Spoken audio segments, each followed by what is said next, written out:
tila lubos at higit pa sa iyong katungkulan ang iyong ginagampanan? Hindi lang po sa pagiging abogado at kawani ng gobyerno nakikita ang iyong talento. Kayo bilang inspirasyon ay umaabot sa anumang sulok ng mundo.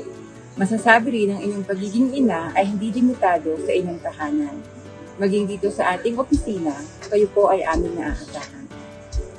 Mapa-empleyado man o kliyente, kayo ang nagiging sentido.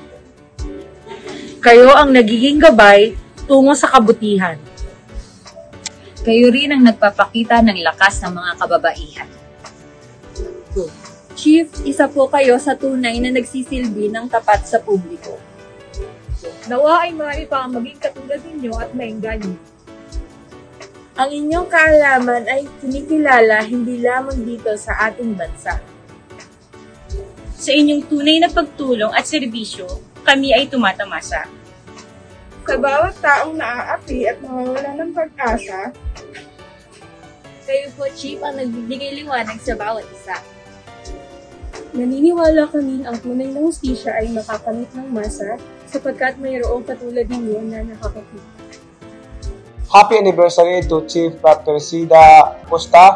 Ako at ang bumubuo ng PAO Legal Research Service ay bumabati sa iyo ng maligayang ika-23rd anibersaryo bilang hipi ng PAO. Sana ay patuloy kang pagpalain ng Panginoon sa paninilbihan sa bayan at sa pagtulong sa mga maralitang Pilipino. Mabuhay ka at mabuhay ang lahat ng kawani ng Public Attorney's Office. God bless you all. Thank you.